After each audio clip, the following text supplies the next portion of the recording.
Mary is a top real estate agent in Arizona and California. And she is new to EXP. She's only been with us for about a month or so. And the reason why I've asked her to come on is, first of all, she is a highly successful realtor in 2 states. She's also a broker in California and Arizona. She's been in the real estate business about 7 years. Her first year, she capped in 7 months. Her second year, she capped in 5 months. And every year she's capped in 7 weeks. She's been the top 1% in the market center for 3 to 4 years, 5% in Southern California in 2021 in Keller Williams. She is just an amazing firecracker. She has just started a team, by happenstance. Some of you know that you start teams when people come to you and say, I want to learn from you. And Mary has had people raise their hand and say that. And so Mary is the one half of the Addington Group Realty, which Raymond Addington is her husband. Mary's the rainmaker. She goes out and she meets all the people. She brings in the deals, the money. She teaches and trains. And Raymond is actually the CEO and the CFO of the company. He also does some deals as well. So if you guys know of anyone in Southern California or Arizona, they would love to help you, and they'll take really good care of your clients. So without further ado, I'm going to welcome Mary Tan Addington and her husband, Raymond. Hi. Good afternoon, and for all of you guys on the East Coast, it's happy hour time. Yay! So hopefully we haven't gotten there yet. So I'll try to get this really quick so we can get back to the happy hours. And thank you, Tanya. Those are all very humbling words. I think we've done well, and I've been extremely fortunate, and I've been grateful for the success that we've had so far. And I still think there's a lot more that we could do. With that being said, yes, I am one half of Addington Realty Group, and my husband is the CEO, and he essentially takes care of everything and allows me to do what I do best, which is just to go out and talk, right? That's what we girls do best, just in case you guys don't know that. So just a quick just a quick background on me. Hold on one second. I need to get my stuff working. Okay, there it is. So my backstory, and like Tanya said, I've been in business. I've been in real estate for about 7 years. I started in Keller Williams in September of 2014. The very first open house that I shadowed, I actually shadowed the broker, right? And it was 2 weeks later, I started it. My office manager's like, all right, Mary, get out there and go make some money. I'm like, sweet. So I shadowed him, and a couple of the advice that she gave me going into this open house, and she said, drive around. She's like, go early, drive around, and check out his signs, right? Check out his signage, check out how he's doing his signs. The second thing she told me to do was pay attention to what he's doing and what he's actually saying to the people that are coming in. And then, and see what he's using. I'm like, okay, right, fresh out of the boat, let's go do this. And I did drive around. And what I learned was that he had a lot of signs, like a lot. I'm like, holy smokes, nobody's going to get lost in this. He also let the buyers kind of see the house on their own. Like, he didn't follow them around. He didn't do any of that. He kind of just let us see around and say, hey, if you got any questions, come on our way. And he took notes on his phone, right? Technology notes, definitely a thing to do. And I also learned how to do a listing appointment on the fly. Like, literally after the open house, somebody that he met inside the open house that says, yeah, come on by and take a look at my house. And so I learned how to do a listing appointment on the fly, and which was awesome. And 1 week later, I did my own solo open house. I wrote my first purchase contract found my first open house, I also signed my first listing agreement. I capped 7 months later, 8 months later, with Keller Williams my first year. I closed 12 transactions my first year, which gave me $118,000 in GCI, right? Like, oh, yay. And 75% of that came from open houses. 75%. And the thing is, my first, second, third, and fourth year, I can basically count each year anywhere between 60 to 70% of my income. So my first year, just to give you a little synopsis, my first year I did 118. My second year I did 125. My third year I did 222. My fourth year I did 280,000. Last year I did $400,000 in GCI on my seventh year. Yeah. So, and my goal for this year is to get into the 600,000 and possibly maybe even break the $1 million barrier. We'll see. So Mary, are you telling us that basically you had no SOI and you went out and started your business and went from here to here? That was the thing, right? When I started real estate, honestly, I think it was just my husband's way of getting me out of the house, right? Because I think he just wanted me to get out of the house and go do something, right? So I had no sphere of influence. I had no friends. I had no, family members around. We had just moved to Simi Valley, probably 5-6 months prior to that. We had just moved back to California 2 years prior to that. So when I started real estate, I was just like brand spanking new. I didn't know anyone. I didn't do any, And so how I basically built my real estate business was all through open houses. Week in and week out, every single weekend I was doing open houses. I would even do them on Fridays or, whenever I can. I would pick up as much open houses as I can, just so that I can do them. Because for me, I knew that my best, my broker told me too, the broker at that time told me, he's like, Mary, the fastest route to a paycheck is through an open house. So I thought, all right, let's go do it, right? Because my goal, my first year, was that I wanted to beat my husband's income, and he had a 6-figure income. So I'm like, all right, let's go do this. And I just held open houses every single weekend and essentially built the referral business. So 2020, 21, 22 now, 100% of my business now is through referrals. And all those referrals were from my clients that I got while doing the open houses. So it's been a journey. It's been a journey, and it's been a fantastic journey. So let's get right into it now that you guys have my backstory, right? Took a little bit longer than I anticipated, but any questions before I go on?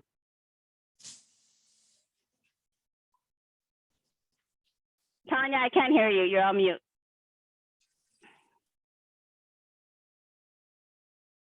So this is mainly about open houses and your journey through open houses in the last 7 years.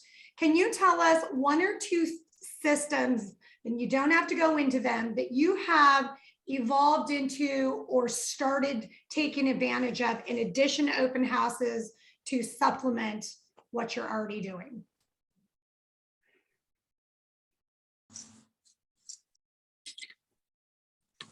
I don't quite understand that.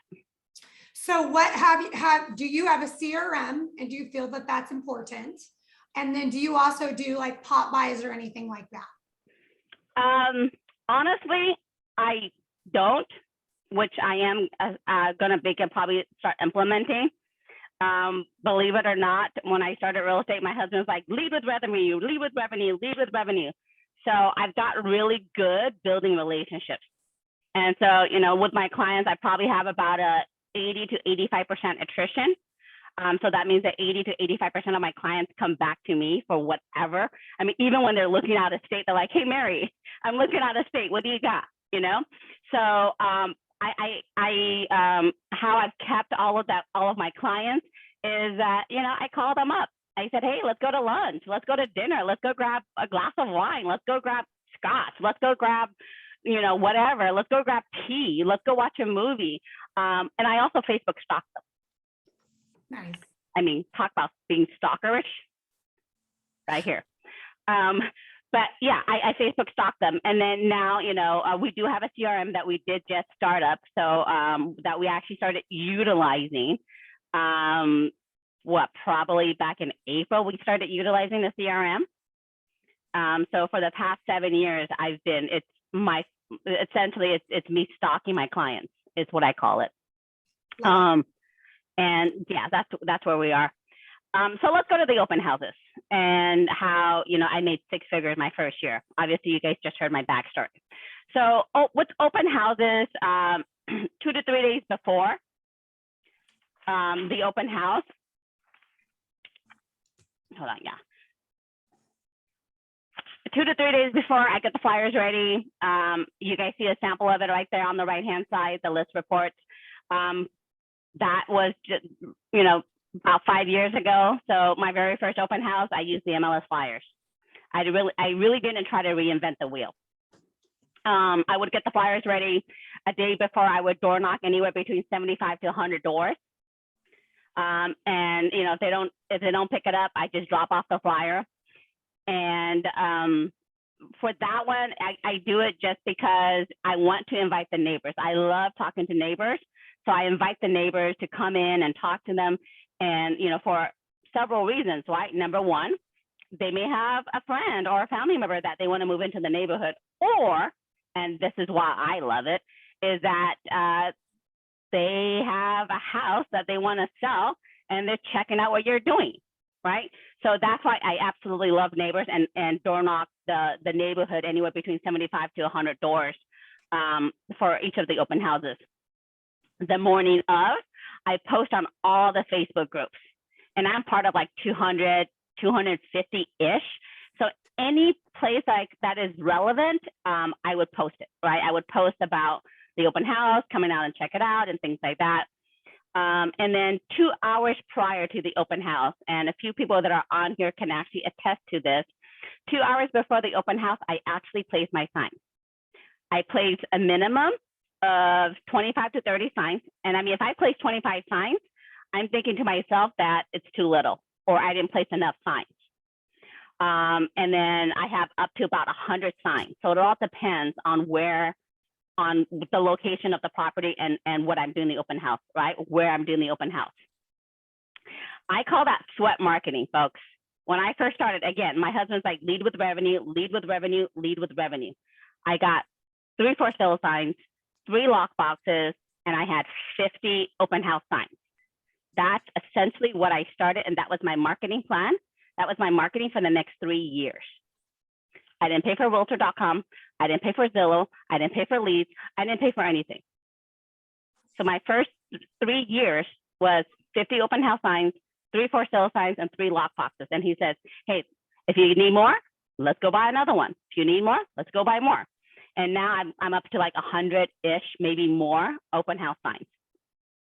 So, and why I call it sweat marketing, and you'll see it on the next slide. Oh, actually, no. So if you look at the top left-hand corner, that's the shareable. That's what I share. That's actually off of List Report, and that's what I share on the Facebook groups and stuff like that, and on Facebook and social media and things like that. The bottom left corner is basically the flyer, the List Report flyer that I print, that I pass out, because you can actually put the time and dates on there, that I actually pass out in door knock, and I take that to the open house with me. The top, the right-hand side is essentially a sample of what I post all over Facebook.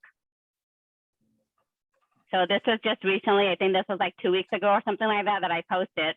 You know, I said, hey, I'm getting ready for a pool party, right? Kind of see me. So that's what I posted on the thing. So here are my signs.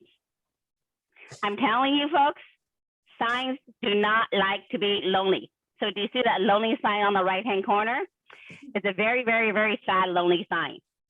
Whereas if you see all of my signs, I have anywhere between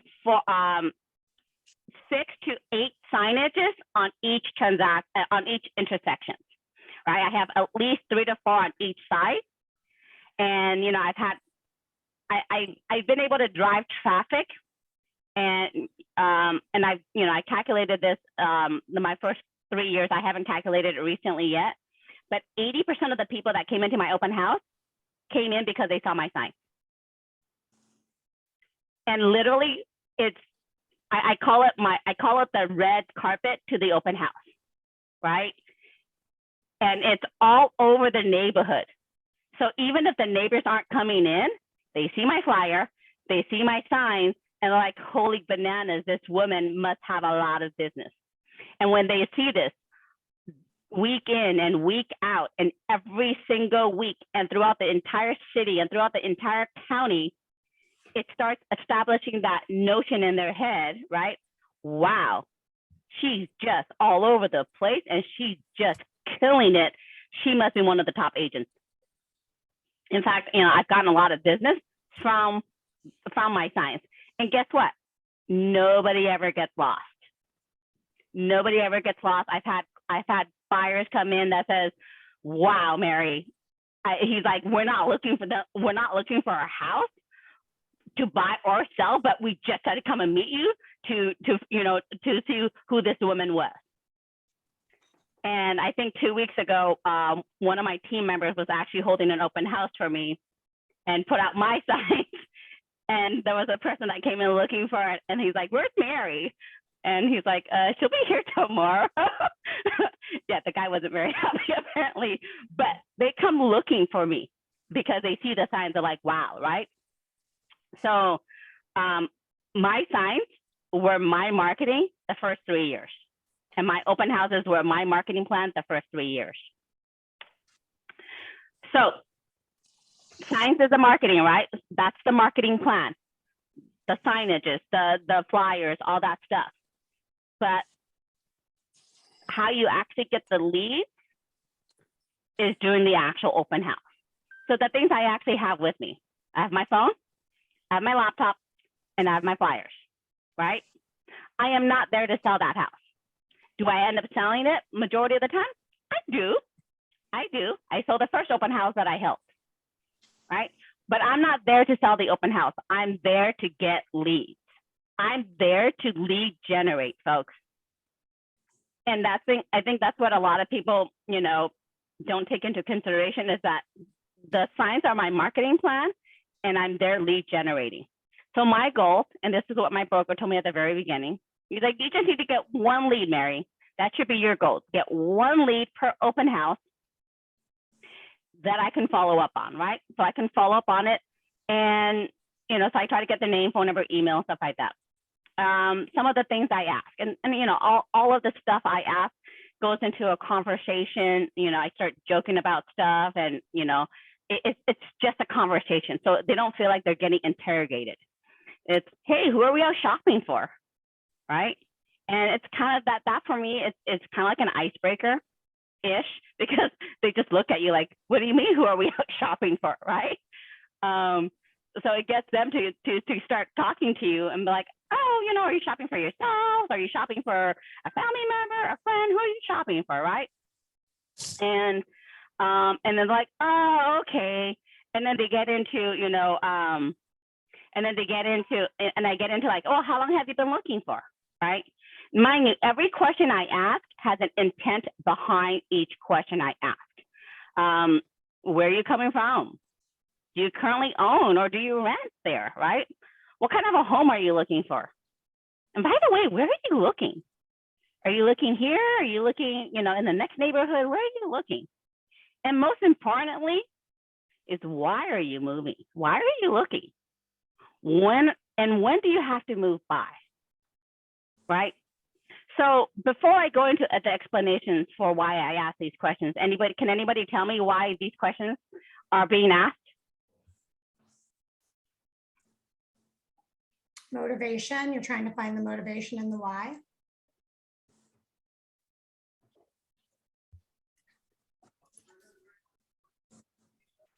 Motivation, right? Yes, absolutely. Who are we shopping for? So I can find out. Okay, well, Do I really want to spend a lot of time with them? Do I not want to spend a lot of time with them?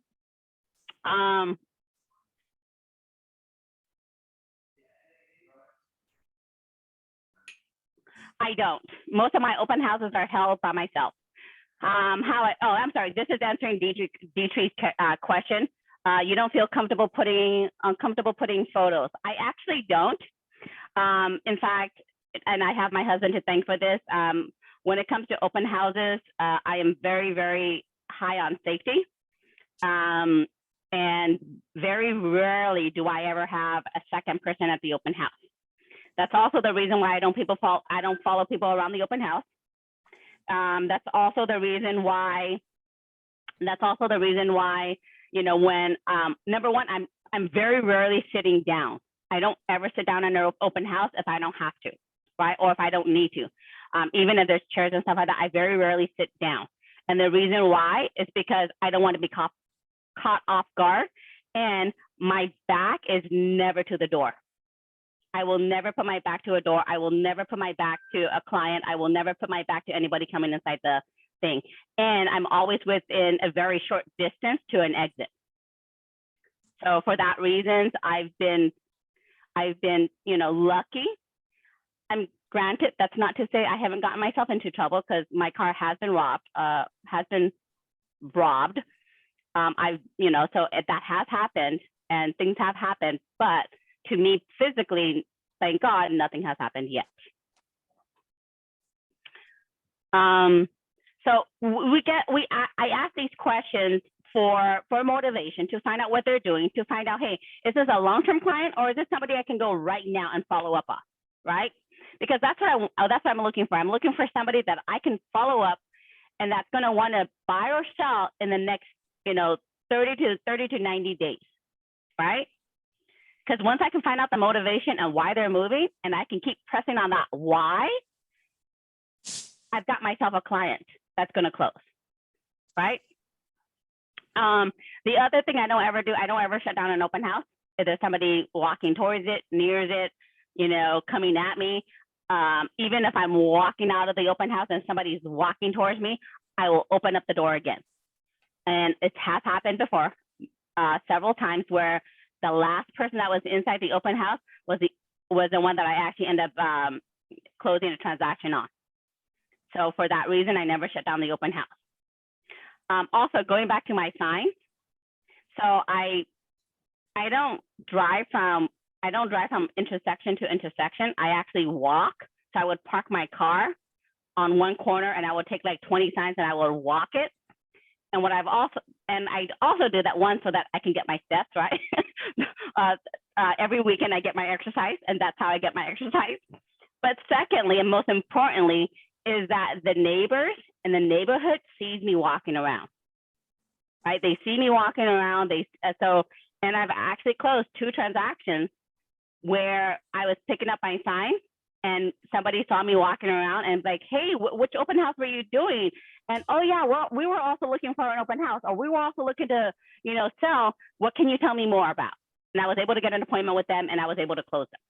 So, and that's why it takes me 2 hours to put out signs, by the way. Any questions on what I do during the open house? No? Okay. I have a question. Yes. So is there a certain script that you use to do like the buyer consultation once you book the appointment with the potential buyers? Yes. And that's a whole new conversation that we won't have time for right now. But yes, I absolutely do a buyer consultation, and I absolutely do a buyer agreement. I started doing a buyer agreement January 1st of 2017 for that reason. But all of my buyers, even till today, all of my buyers have a buyer agreement with me. And, you know, that's not required in Arizona or California, and every single one of my buyers have signed a buyer agreement. But yes, I do a consultation, and yes, there is sort of a presentation. I guess that's where Tanya has been trying to get me to do, is put what's in my head and my brain on paper. Because she's like, hey, what script do you use? I'm like, there's a script. Or what's your presentation? I'm like, I don't know. I just do this, right? So she's like, you need to put it down on paper, Mary. You need to put it down on paper. I'm like, okay, I'm working on it. But yes, and absolutely. we learned why she needs to put that on paper. So Mary and Raymond are my coaching clients. And because they just had a brand new team member raise their hand and say, I've been watching Mary for a couple of years now. I want to work for her. That's why creating scripts and processes and putting them on paper is when you can actually bring team members on and help them become your mini-me's. And Mary's doing a good job at that. We'll see. We'll see. So after the open house, and folks, this is where the magic happens, right? Is after the open house. So you've already marketed yourself, right? You've already marketed yourself with the flyers. You've already marketed yourself with the signages, right? That's your whole marketing plan. And now you've built that relationship. You've built that, for me, I'm very good belly to belly. And that's why I do the open houses, because I can talk to you and establish trust like that, right? On the phone, not so much, because they see me like, oh, she's adorable, and then instantaneously falls in love with me. I'm kidding. But after the open house, folks, lead generation will make you rich, right? You need to lead generate. It will make you rich. Lead follow-up would make you wealthy. So follow up, whether it's phone calls, whether it's emails, whether it's text messages, whether it's setting up an appointment, right? Add them to your CRM, add them to your MLS subscriptions if you guys have it, add them to HomeBot, whatever it is, just put your face in front of them, right? And always be asking for appointments, right? The ABCs of selling. Believe it or not, guys, you guys are in real estate.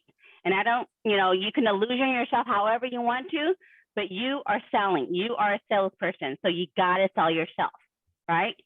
And what in sales, what do we always say? Always be closing, right? The ABCs of selling is always be closing. And if you ever, have an opportunity to read it, or if you haven't read it, go read it. The book Go for No, right? In that book, they tell you at least go for no at least 5 times with one client, right? With one person, at least ask for no 5 times. 5 times, folks, 5 times. So always ask for an appointment. And I have a link to that book, by the way, and I put it in the Thrive page as well. Yeah, so if you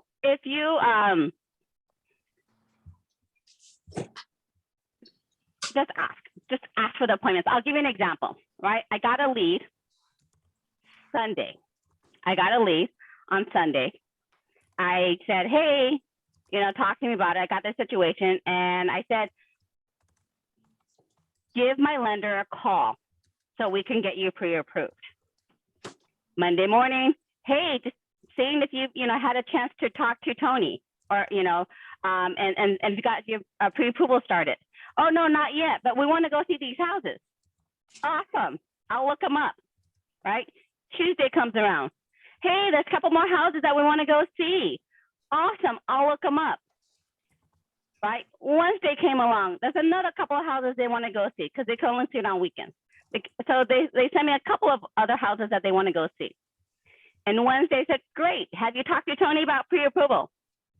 Getting the buyer, by the way, I don't show anybody homes until they have a pre-approval. I don't ever show homes until they have a pre-approval. My first year, because I made that mistake of showing a home without a pre-approval, I ended up showing a guy over 100 homes over a 9-month period.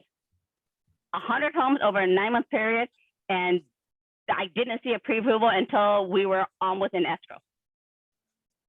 So I never show anybody a house now without a pre-approval, because a lot of the houses that we went and saw, he couldn't even afford. But once they came along, the example I'm telling you guys, once they came along and I said, hey, all of these properties went into escrow. So what that's telling me is that the market is still very much active, and your pre-approval is definitely a must now. Did you talk to Tony yet? Right? By now, I probably have already asked them 4 times if they've spoken to my lender yet. And finally, they're like, all right, Mary, what's his number? And calls them on Wednesday. Got the lead on Sunday. By Wednesday, they were finally contacting my lender. By contacting my lender, guys, that's another affirmation. That's another confirmation that they want to work with you, right? That's a closing tool. Now you've closed them. And then once I get them to my lender, guess what? He's going to continue closing them for me. He's going to continue, to expound how great I am and how professional I am and how amazing I am. And what all that is doing is planting those seeds into the client's head, right? To like, wow, we're working with an amazing team. Oh, wow, this is an amazing. And by the way, that's also how all of my referrals come, because they're like, Mary, buying with you was amazing. Selling with you was amazing. I mean, I've been in business, again, I've been in business for 7 years, right? I've been doing real estate for 7 years. I have a client where I've actually done 4 transactions with her, within the last 3 years. And prior to that, it took her 2 years to meet up to actually have a transaction with me. But within those 2 years, she was referring me to everyone else. Though she had never transacted with me, she was referring me to everyone else. Because she's like, wow. She's like, I like how you do things, right? So I use my lender. And by the way, if you guys don't have a great lender in Arizona or California, give Tony a call. And also, because with List Report and HomeBox, the two tools that I've been using and that I've been telling you guys about, those are lender provided, and you have to get it, and the lender has to provide it for you. You as a realtor cannot go out and get that on your own.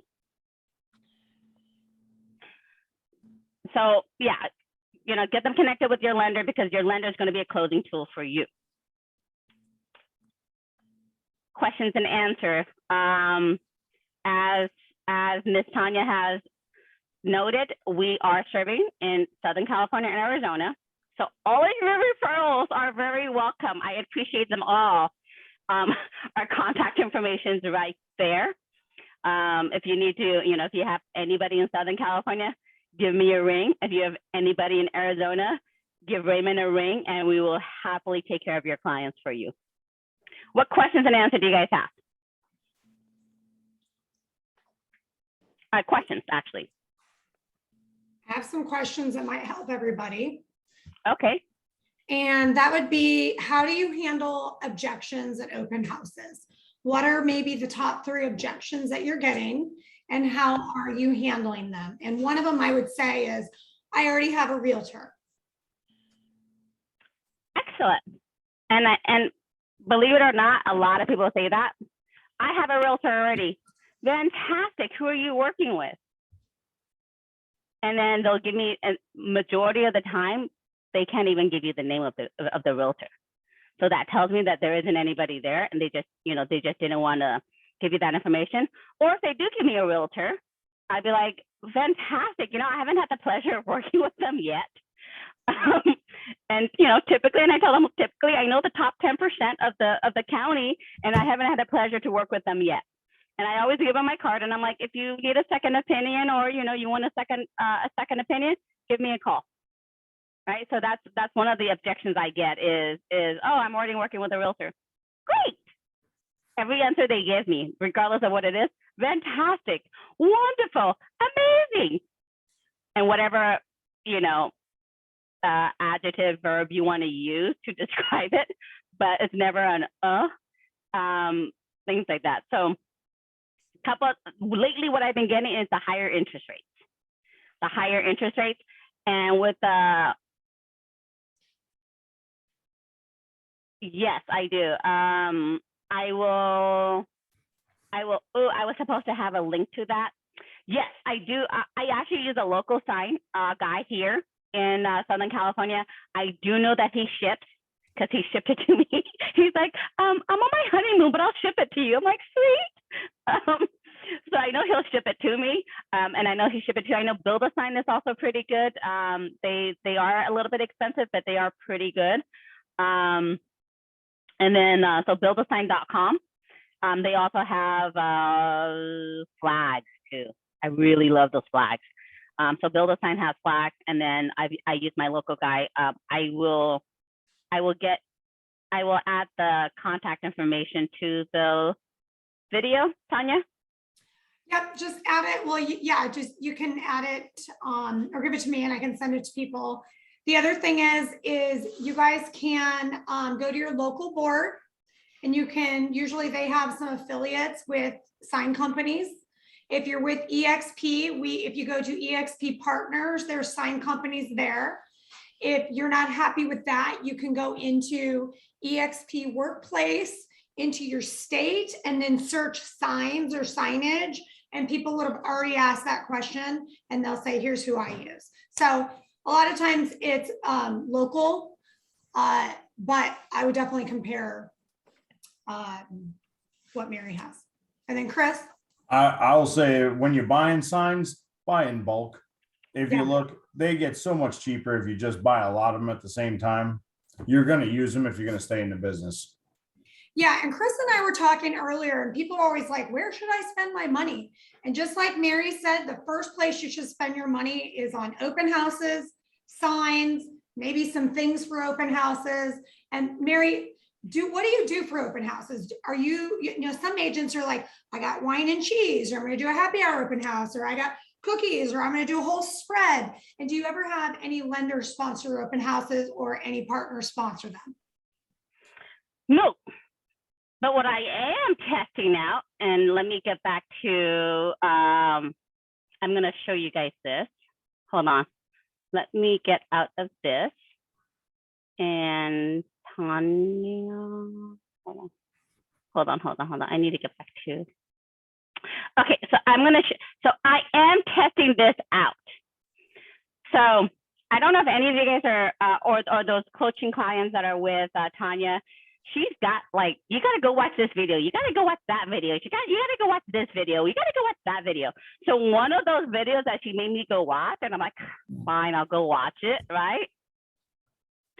Begrudgingly, I said, fine, I'll go watch it. Was actually talking about doing can you guys see the screen? Yep. Mm-hmm. Doing an exclusive open house just for neighbors. Right?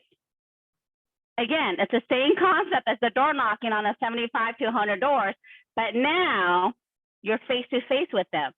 So I'm actually testing this out tomorrow.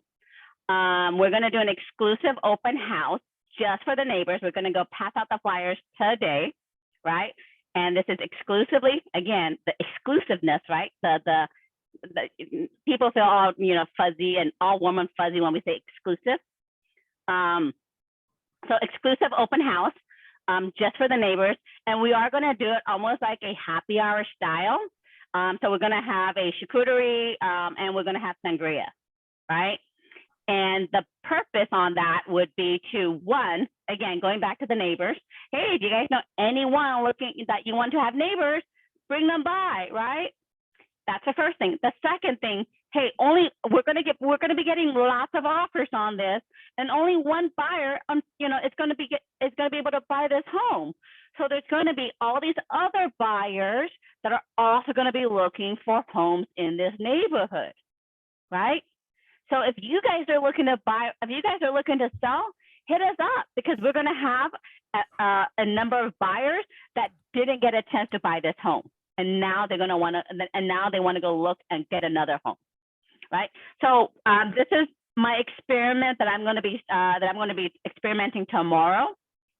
And it's going to be a happy hour, and we're going to do, so this flyer right here, see where it says Friday, and then it shows you the time. So you can actually, we're going to be testing this out.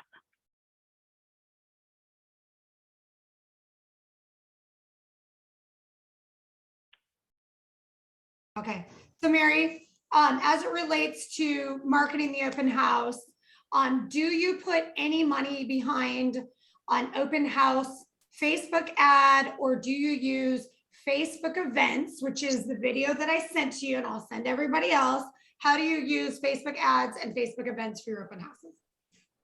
What I found is that we have put some money behind Facebook boosting the events, right? And I haven't received as much benefit from that as I have just plastering it all over the groups. And what plastering it all over the groups also does for me is that it also gives the sellers, because most of my clients are on Facebook. Remember, I Facebook stalk them.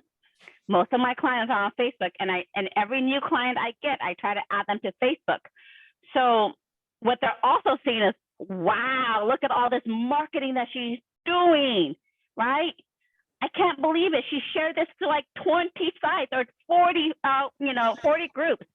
I've had sellers that's like, hey, Mary, I just saw your ad on, or I just saw your event on this so-and-so group, right? So I've actually gotten a lot more return by facing it onto the different groups than I have as far as Facebook ads are concerned. I don't know if that answered your question.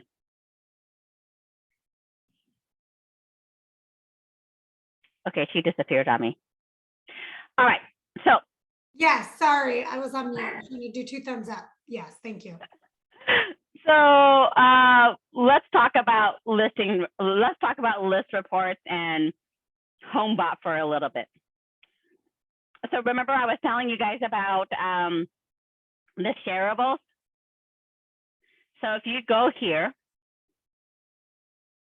and again, if you guys don't have an awesome lender, or you need a lender that has the tools already, reach out to Tony. But don't reinvent the wheel, folks. See, they already have the digital over here, the shareables for you guys.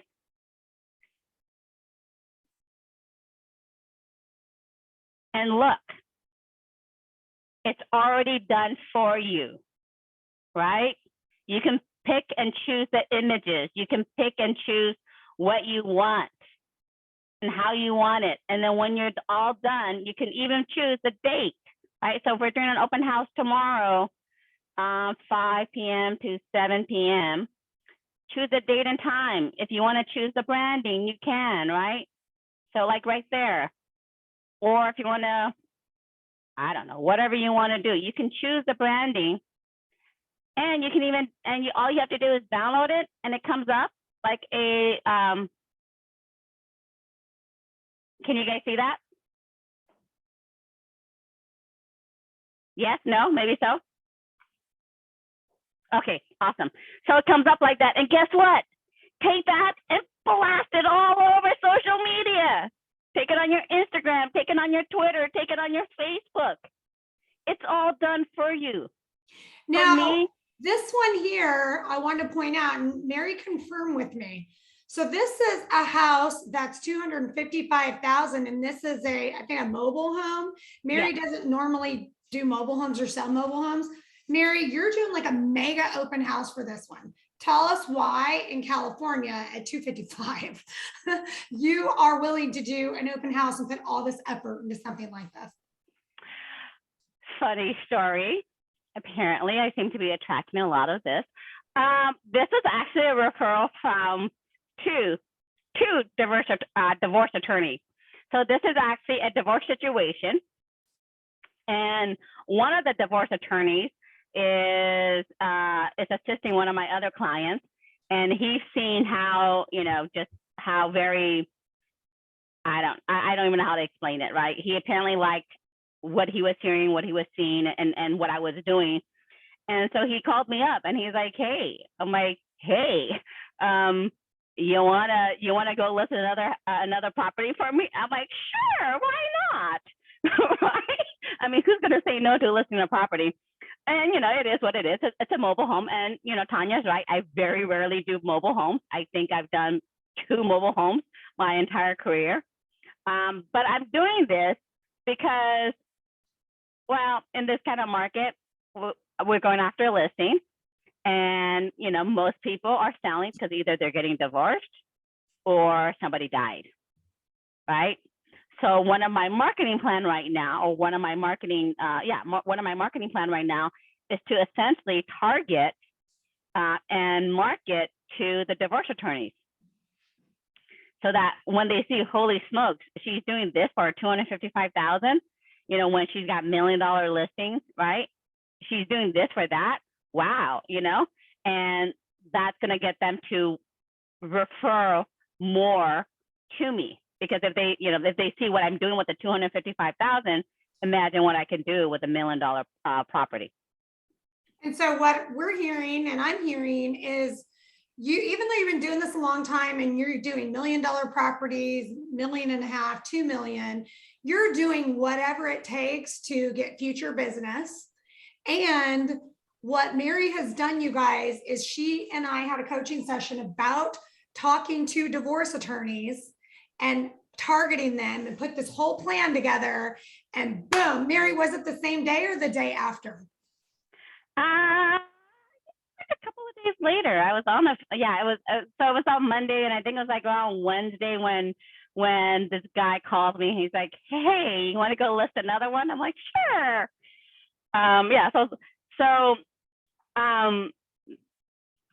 Lately I've been, and a lot more recently too, where just like, whatever you put out into the universe, folks, put it out there. That includes your goals and all this stuff. Put it out there, because Tanya and I was just talking about that, right? We talked about it on a Monday, and then on a Wednesday I got a referral. We hadn't done anything. I hadn't done anything. We just said it out loud and put it out into the universe, and here it is. Well, right? And the biggest thing is all of you guys are assuming, or many agents assume, oh, they already have a relationship with someone. They already have a relationship with someone. Guess what? This attorney has relationships with a lot of other realtors, but he heard Mary on the phone negotiating, and he knows he needs a bulldog, right? Isn't that what he said? Yeah, that he wanted somebody who, well, for a lack of a better word, wasn't going to take anybody's shit. So I'm like, yeah, I really don't take most people's shit. So I'm like, yeah, no, I don't. And my client was like right next to him, and he's like, that's why I hired her, because she's a hustler. So he's like, all right, well, he's like, I'm going to need you. And I think where that comes from is that, for me, I consider myself a problem solver. So whenever people are saying things to me, I'm like, oh, let's do this and this and this and this, right? And that was the same thing. My seller came to me, and he's like, hey, we got to do this and this. I'm like, no problem. 30 seconds later, the updated contract was in his inbox and in the lawyer's inbox, right? So he saw that I was like on top of everything, in addition to the fact that, yes, I can negotiate, and yes, I don't take, a lot of people crap, and I am very knowledgeable, and I am very professional.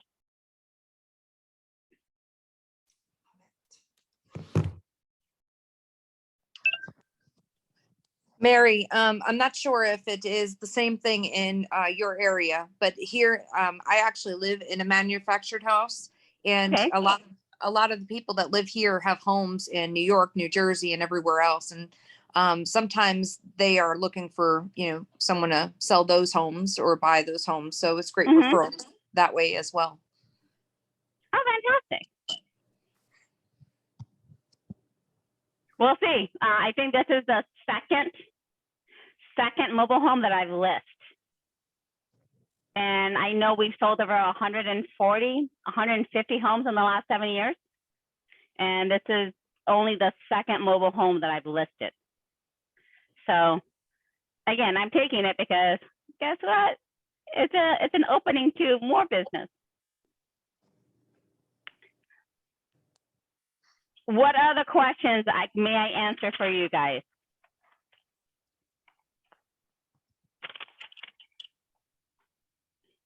How many open houses do you do a week, and how many do you recommend for a new agent that is wanting, that doesn't have an SOI, and they just want to go take this open house strategy by storm?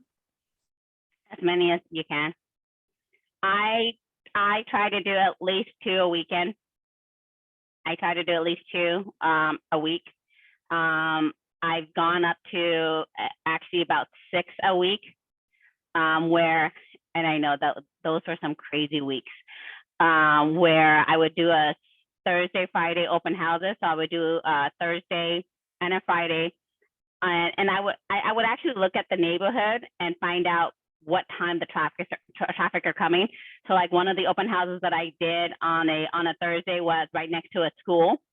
So I would do the open house right before the school. So I would start the open house right before the school let out. So the school let out at 2:30. I started at 2, and I would keep it open until 5. So all the moms and dads that were coming to pick up their kids ended up stopping by the open house, right? If it was in an area, you know, where there was like an evening, you know, if there was like, if it was close enough to, you know, like a main street or downtown or whatever, I would do it on a Friday late afternoon, right? I would do it anywhere between 4 to 7 o'clock. So then what I'm getting is I'm also getting everybody that's coming home from work, and at the same time, everybody that's going out for a night out, right? So and again, my signages are also very strategic too. So my timing, the way I put signs and the locations and the intersections that I put signs are also very, very strategic. Like, because my job, again, don't forget signages and stuff like that, and even the timing, it's the marketing, is to drive as much traffic into my open house as possible. So I'm going to be putting signs where there's the most cars coming through, right, on main streets. And so even if the main street is 1.5 miles away, and hence where the 100 sign comes in, I will be putting my signs 1.5 miles away, because my job is to drive them to my open house and get them into that door, right? Not for them to buy the house, just so that I can talk to them and maybe even possibly help them buy a home or sell a house. Yeah, and you guys, I posted something about, we have a brand new realtor that just capped. She came on in October. She does 3 to 4 home open houses a week. And she basically just capped with 12, and she has 8 under contract. Brand new realtor. That's all she does. It's, believe it or not, open houses are the fastest route to a paycheck. The fastest. Why? Because everybody that's coming into your open house, they're all warm leads, folks. They're all warm leads, you know. And if you take nothing away from this, it's the fact that yes, open houses absolutely do work if you do it correctly. And 2, we're in the business of selling. Sell yourself and market yourself, right? And if you don't have a lot of money, which I guarantee you, when I started, I didn't have a lot of money, get the open houses and don't try to reinvent the wheel. Don't wait. I mean, the first open house I held, I used someone else's signs. I used someone else's sign and still got the contract. Which means you can reach out to other agents like Mary or anyone that has listings in your brokerage and say, hey, I want to hold some houses open. This is when my time is available. You could do that every Wednesday. Unlike Mary, most listing agents don't like holding houses open. They need someone to hold the house open. So don't be afraid to ask other agents. Text them every Wednesday. Hey, my name's Deidre. I would love to hold your new listings open. Congratulations on your new listings. Every Wednesday. And when they see you, they'll be like, dang, this girl's hungry. So if your brokerage doesn't, or if your team doesn't have listings and you don't have them, go look for them. So one of the things, I remember I was talking to you about my signs are a marketing plan, right? So let's go back to the slide that I was showing you guys. If you take a look at, my sign, can you guys see it? Is it showing or no? Yeah. Okay, so if you look at my sign, it's bright red, right? So if you look at all the pictures, I mean, you could be 1/2 mile away and still see my sign, right? You can see my signs number one because they're like red, red, red, red, red, right? And it's I mean, even the way I design my signs is strategic, right? It's red. It's you know, there's multiple signs, so they're seeing it multiple again, and it's like it captures the attention, right? I mean, take a look at that lonely sign on the corner, right? I mean, if you are driving half a mile away, are you going to see that? Probably not. In fact, you probably won't see that sign until you passed it. And folks, when you want people to come to your open house, you want them to see your you want them to see your sign a long way away, right? You don't want to be like, oh, that's where we were supposed to turn, and completely miss it. So even like I said, I mean, the way I place my signs, where I place my signs, how I place my signs are very strategic and very intentional. Mary, can I ask a question? Yes. So in Florida, there's a lot of communities that do not allow signs. How would you get around that? Yeah. Be prepared to lose some signs. Be prepared to lose some signs. I've lost a good amount of signs. I still put them out there. I still do. I know in there's a city near us where they'll only let you put out 5 signs, and those 5 signs also have to have their city permits on there. So what did I do? I went out and bought 30 permits because they're like $5 a piece or something like that. Or I think if you buy like 30, it was like $2 a piece.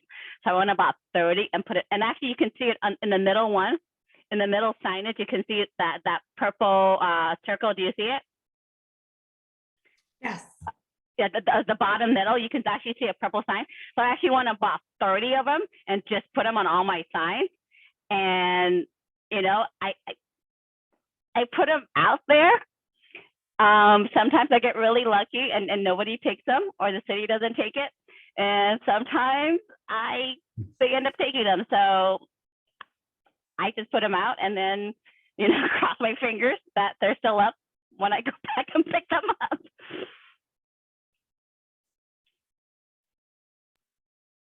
I tell you, if you don't mind, what I've done there, because we don't, a lot of places don't allow signs. I wrap my car and I stick the sign on top of my car. Oh, what do you mean? Where do you put it? I usually tape it. Well, my car's all wrapped, so I just, wherever I got to put it would depend on how I can park my car, usually in the windshield or whatever, and it directs everybody in. Yeah, I have. There has been people that have gotten creative with that one.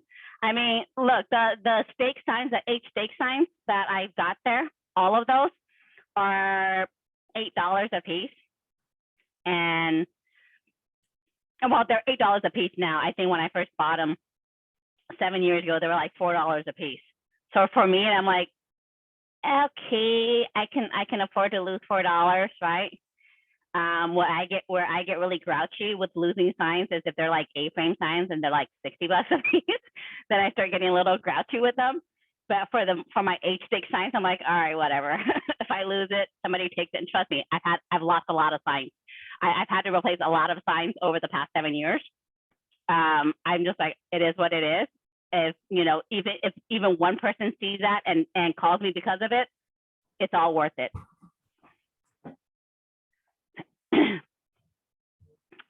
What other questions? No?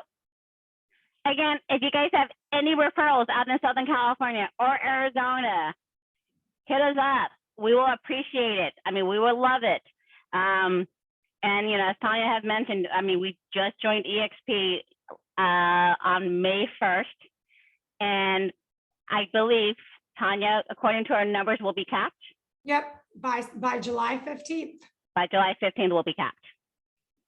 And I was already capped with Keller Williams when we joined EXP. So we essentially restarted our cap. Our cap, you know, we weren't going to restart our cap until September, but we ended up joining EXP just because I was getting listings all over the place, and you know, and I needed to accommodate my clients. So we needed to expand, and you know, even though we were capped at 100%, we still made the move to EXP because that was the right decision for our clients. And if you're watching this now or in the future and you want to learn from Mary or Raymond in California and Arizona, if you're also in Florida, Maryland, or anywhere throughout the United States, and you want to learn from anybody on our team, Chris is also a top team, Chris Nolan here in Florida and Maryland. Any of us would be happy to help you, chat with you, and help you take your real estate career to the next level. But start with open houses. Awesome, guys. Thank you, guys. Much appreciated. Again, our contact information will be in the, well, my number is right there.